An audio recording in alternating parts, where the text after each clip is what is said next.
남에게 대접을 받고자 하는 대로 너희도 남을 대접하라. 사람을 대할 때의 마음과 태도, 주님을 대할 때의 마음과 태도. 주님께 대접을 받고 싶으면 우리도 주님을 대접해드리면 되고, 사람에게 대접받기를 원하면 나도 남을 대접하면 됩니다. 남을 섬기지 않고 받으려고만 하면 정작 어려움이 있을 때 도와줄 사람이 없습니다. 그러나 평소 묵묵히 섬기며 산 자들은 주님께서 그 태도를 보시고 섬길 자를 보내주시죠. 누군가 그 자를 위해 기도하게 하십니다. 우리 하나님의 일하심이며 방법이죠. 기도할 때 누군가를 생각나게 하시고 그 자를 위해 기도하게 하십니다. 본인만 모를 뿐이죠. 여러 사람이 있을 때나 사람이 보고 있을 때는 위선의 가면을 쓸 수 있습니다. 속은 그렇지 않은데 겉으로는 좋은 척, 괜찮은 사람인 척 할 수 있습니다. 주님이 우리에게 바라시는 것은 겉과 속이 같은 것입니다. 그래야 위선자, 외식하는 자가 되지 않습니다. 주님은 남들과 같이 있을 때도 보시지만 혼자 있을 때 어떻게 하는지도 보십니다. 가령 온라인의 경우 비대면이기 때문에 거침없이 말을 하는 경우가 많습니다. 속은 시커먼데 잘 보이기 위해 포장할 수 있습니다. 누군가 기도 요청을 했어. 기꺼이 즐거운 마음으로 해주는지 아니면 궁시렁거리면서 마지못해 하는지 다 보시거든요. 사람이 있을 때나 없을 때나 그 사람이 어떻게 하는지 마음과 태도를 보시는 하나님이십니다. 예를 들어 궁시렁거리며 억지로 기도해 주실 경우 이것은 마음의 문제이기 때문에 회개하며 주님께 드려야 합니다. 그래야 마음 상태를 고침받을 수 있겠죠. 아버지, 어떤 분이 기도해달라고 했는데 제 마음에 궁시렁거리며 불만 섞인 감정이 들어왔습니다. 이 마음, 생각, 감정, 의지를 회개하고 십자가에 못 박습니다. 이것은 내 마음이지 내가 아닙니다. 나는 그리스도 예수 안에서 하나님의 자녀입니다. 주 예수 이름으로 용서를 받아들이고 주님께 내어드립니다. 이게 회개이자 자기 부인의 기도이며 주님께 의탁하는 기도문입니다. 저는 제 마음 상태를 이렇게 드리면서 고침받았거든요. 악한 영이 계속해서 부정적인 생각을 넣어주기 때문에 수시로 회개하며 드려야 합니다. 그날 있었던 일은 그날 해결하는 것이 좋습니다. 그래야 마음의 찌꺼기가 쌓이지 않거든요. 삶을 살아가며 인간관계를 맺으며 쌓이는 것들이 마음 안에 쓴뿌리로 작용하잖아요.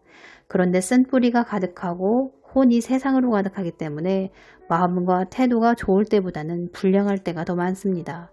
좋게 생각할 수 있는 것을 오해하고 왜곡하는 경우가 많지요. 이런 마음 상태가 주님 앞에 바르지 못하며 거룩하지 못하다는 것입니다. 마음이 세상으로 가득하다는 말은 쓴뿌리, 상처 등으로 얼룩진 마음, 오해하고 왜곡하며 비뚤어진 마음인데 누가복음 6장 말씀처럼 선한 사람은 마음에 쌓은 선에서 손을 내고 악한 자는 그 쌓은 악에서 악을 낸다고 말씀합니다. 마음에 가득한 것을 입으로 말한다고 주님께서 말씀하고 계십니다. 우리가 죄의 본성을 가지고 태어나서 본성적으로 악하고 교만하지만 주님을 믿는 자로서 부지런히 보혈을 의지하여 마음을 씻으라고 하십니다. 이런 부지런함은 있어야 하지 않을까요? 내가 거룩하니 너희도 거룩하라고 명령하셨으니 거룩한 하나님의 자녀답게 살아가야 할 책임이 우리에게 있습니다. 어색해도 항상 회개하는 것을 잊지 말고 습관을 들여보세요. 무엇인지 처음이 어렵지 습관화되면 쉬워집니다. 그분과의 친밀감도 이런 작은 것에서부터 시작된다는 것을 기억하시길 바랍니다. 아버지, 지금까지 제 뜻대로, 제 감정대로 살아온 것 회개합니다. 지금부터 신앙생활을 잘 해보려고 하는데 제 힘으로는 잘 안 되니 주님 함께하여 주시옵소서, 도와주시옵소서, 능력의 오른손으로 늘 붙잡아 주시옵소서. 이렇게 주님을 의지하고 말씀을 붙잡는 것입니다. 힘들 때만, 필요할 때만 주님을 찾지 말고 평소 마음 들이기에 힘쓰시길 축원합니다. 임재 가운데 깊은 기도를 하다 보면 주님의 시선으로 인생들을 보게 하십니다. 인생들이 참 수고가 많구나, 불쌍한 인생들이구나, 그래서 자비와 긍휼을 베푸시는 하나님이구나를 알게 됩니다. 우리가 고난을 받는 것도 교만하고 무지하며 어리석고 완악하기 때문이지 않습니까? 악한 영의 공격을 받으며 그들이 넣어준 생각대로 말하고 행동하며 삽니다. 속고 사는 것도 모르고 죄를 지으며 사니 눌림받고 억압받으며 삽니다. 그러니까 인생들이 불쌍하다는 것이지요. 겸손히 주님 앞에 엎드려 간구하고 도우심을 구하는 그 낮은 자세들이 얼마나 기특합니까? 그러니 은혜를 베푸시는 것입니다.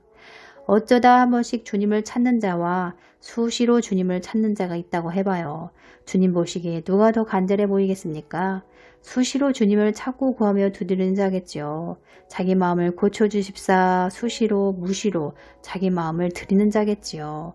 그런 자에게 은혜와 긍휼을 베푸시는 것입니다. 전심으로 자기를 찾는 자에게 상 주시고 은혜를 베푸신다고 말씀하잖아요. 어른들이 아이들을 볼 때 이쁨 받을 짓을 하는 애가 있고 미움 받을 짓을 하는 애가 있잖아요. 우리도 하나님 앞에 그렇다는 것입니다. 은혜를 잘 받는 자가 있고 그렇지 못한 자가 있습니다. 그런데 잘 들여다보면 은혜를 잘 받는 자는 그만한 이유가 있습니다. 그 사람이 특별해서 은혜를 더 받는 게 아니에요.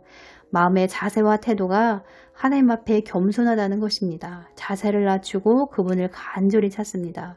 늘 죄짓고 실수하지만 그럼에도 불구하고 자세를 낮춰서 회개하는 것입니다. 도우심을 구합니다. 그러니 은혜를 받는 것이죠.